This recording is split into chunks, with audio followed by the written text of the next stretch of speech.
I had just an hour on a Saturday to make a table to hold something up for my brother-in-law.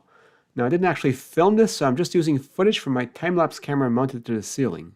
I'm using OSB for the tabletop, and I'm sanding that a fair bit to get it relatively smooth.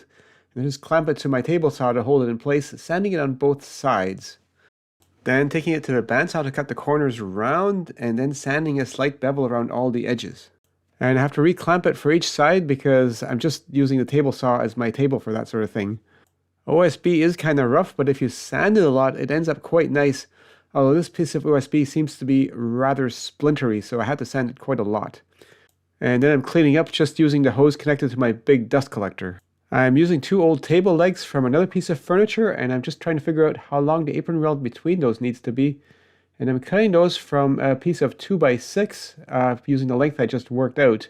Now those will make 4 apron rail pieces. First I'll just joint the edges square.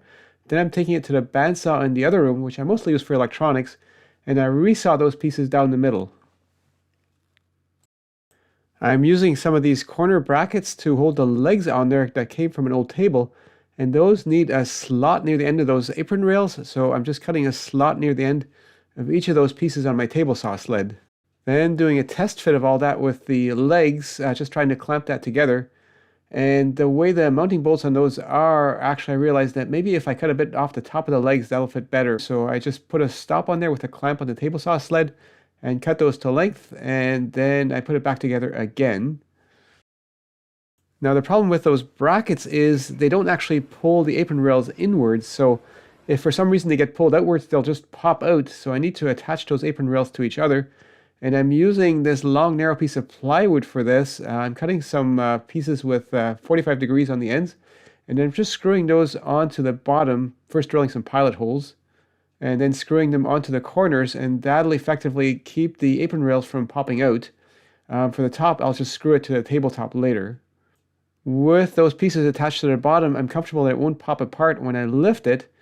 So then I flip it over and put the top on there, and then I make a piece of wood with a notch to help me guide where I can put the screws by just pushing that over the edge. That'll show me where the outline of the apron rails are. So I mark that, and I start drilling holes and putting in screws, first in one corner, then in the next corner, and making sure that it's fairly square before I do the other corners. And that'll hold the apron rails together on the top. Now I'm not quite happy with how smooth that is, so I sand it some more. And then I figured, a few thick layers of varnish would be good on there, but that would take way too long to dry. And I had the idea of using the rest of this tube of clear No More Nails construction adhesive, but I broke my caulking gun because it was too hard to squeeze out, so I had to switch to another caulking gun, and then applying it on there, and then spreading it around with a putty knife because it was pretty thick, so I really had to kind of smear it on there. And I needed a few more shots of glue to spread on there, and then also spraying it over the edges. Now, this wasn't ideal because the whole thing was rather sticky, and even after it dried, it felt quite rubbery.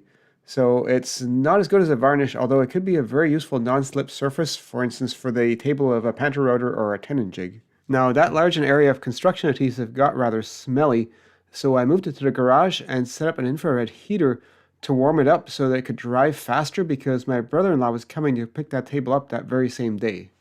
The construction of this table took just over an hour, and that's because it was a simple table, but also because I wasn't messing with the camera.